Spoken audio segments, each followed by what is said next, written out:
Why did the boat know it had a leak? That sinking feeling. Welcome to the Crispy Pro, everyone.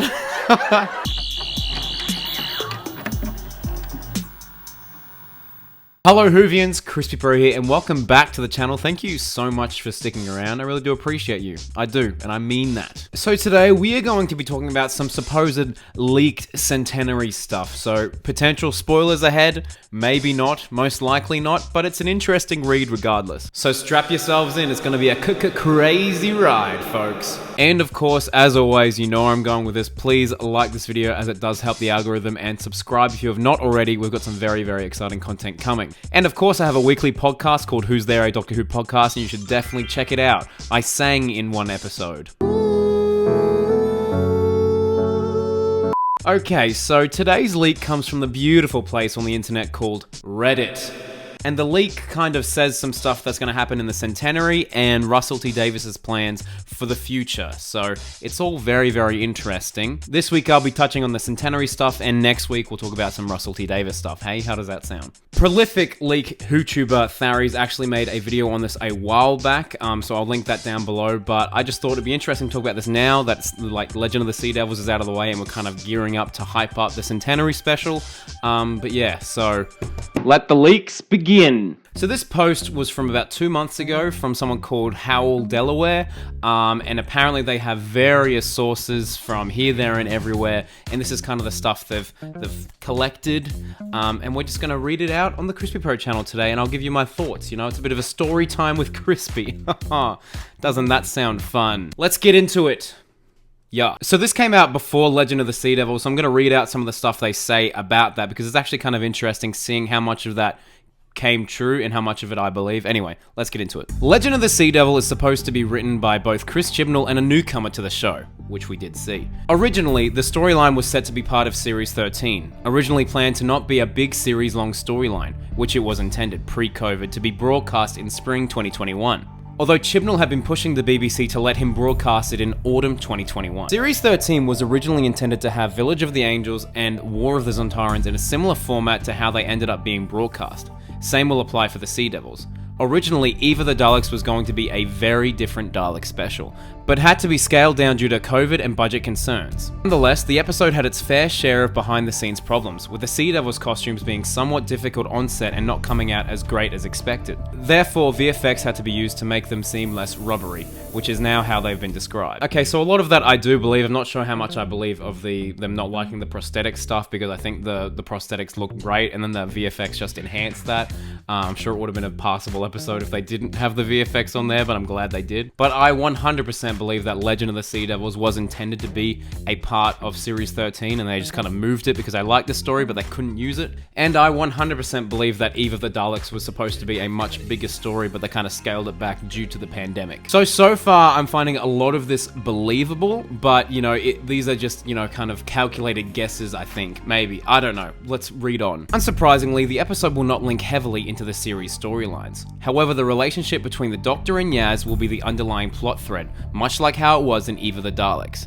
The idea of the plot threads is for the Doctor to never explicitly say, "I love you" to Yaz, but to have it be implied that the Doctor has similar-ish feelings, yet is more afraid to actively approach them in a way. However, in the Centenary Special, you will see the two of them kiss, albeit in a non-romantic context. Sort of. I'll get to that in a minute. Okay, now this is good. This is good because that's pretty much what happened in Legend of the Sea Devils. You know, we pretty much got confirmation that the Doctor was like, "You know what, Yaz?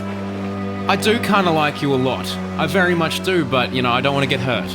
And so, bada bing, bada boom. Alright, let's keep reading. There's a lot of stuff here, so get keen. The actual finale, though, the Centenary Special, is set to be 75 to 90 minutes in length. Feature length is the phrasing, and I've been told it's one of the longest episodes ever, so expect something in the 75 to 90 minute region, much like End of Time Part 2 and Revolution of the Daleks. The story will 100% feature Dhawan Master and UNIT, who will be instrumental in the plot. It shall also feature the Fugitive Doctor, played by Jo Martin, but I am told she is not the main character or cameo, more of a supporting role. I will note that a lot of this episode has been kept very secure by Chibnall, who doesn't want to spoil it. So I have been given a lot of conflicting descriptions on some of the plot points. Chibnall's very good at making sure stuff doesn't leak, and apparently he did a similar thing with his show Broadchurch, because that was an incredibly secretive show. But anyway, moving on. Nonetheless, I'm pretty pretty certain that the Timeless Child will be important to the plot, but without Chibnall ever fully revealing anything to help ensure that the storyline is kept a mystery.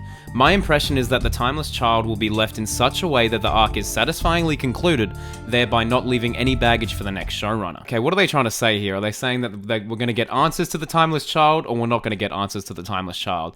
I think we're going to, but will it be continued on? Most likely not. Like every other showrunner, they ignore certain things.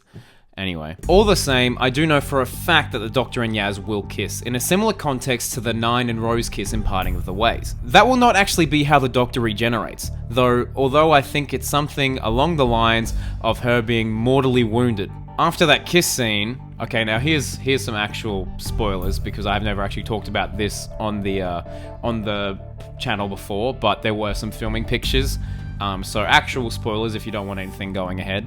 After that kiss scene, the scene in the park during filming takes place with 13, Yaz, Dan, and Graham. Graham will sort of be a jumping off point for the episode, with him calling the Doctor back to Earth, much like Series 4's Sontaran episode. Ryan will not feature as Tosin Cole had some scheduling conflicts, but he will be referenced in the episode and not just ignored. Throughout the episode, Graham and Dan will sort of have an amusing bromance thing going on. And at the end, they both go off together in a way that suggests the two of them will have a Jago and Lightfoot-esque Big Finish box set in a few years' time. I don't know if I said that right at all, but sure, I would happily have a Graham and Dan Big Finish box set. Thank you. The final scene with a companion is between the Doctor and Yaz. This scene is set on the TARDIS and was a last recorded scene featuring Jodie. A lot will remain unsaid as the Doctor prepares to face off against either the Division or the Master or both, with the Doctor and Yaz having an emotional and tear-jerking interaction before Jodie sends Yaz away using a similar tactic to 9 in Parting of the Ways. The final confrontation takes place. Not entirely sure what happens there, then the Doctor survives, but in a situation where she has to regenerate. Okay, here's the juicy stuff. Apparently there are 3 alternatives as to how 13 actually regenerates, so leave in the comments which one you think's true. Again, I don't know if all 3 were filmed, but I know for a fact that all 3 were scripted and circulated. The first I heard was that she regenerates on the floor of the TARDIS, after setting the TARDIS coordinates for Gallifrey, which in this version has allegedly returned, which obviously is not true because they said the regeneration won't be in the TARDIS, thus leaving me with the other 2 that I have heard. First is that the Doctor will regenerate on a planet like Khan or something like that, where the regeneration is forced into occurring by an external force, like the Sisterhood. The other is a Doctor Fall style scenario, where the Doctor is regenerating on an alien battlefield, if that makes sense. Oh boy, that is a lot to dissect. That is a lot to dissect, and a lot of this stuff does sound very likely to happen, and it's all very exciting, but it's just so broad. It's so broad that, of course, you know, these are very calculated guesses. I think I don't know how reliable something like this is, but from reading this, I do kind of believe it. But now that it's 2 months on, you know, I feel like this leak should have included, the return of the Lone Cyberman, the return of Ace and Tegan, the return of, they kind of mentioned the return of UNIT, but still, those are some big plot points that they haven't had in this supposed leak that I think they would know. Oh, is Crispy debunking this? Not necessarily.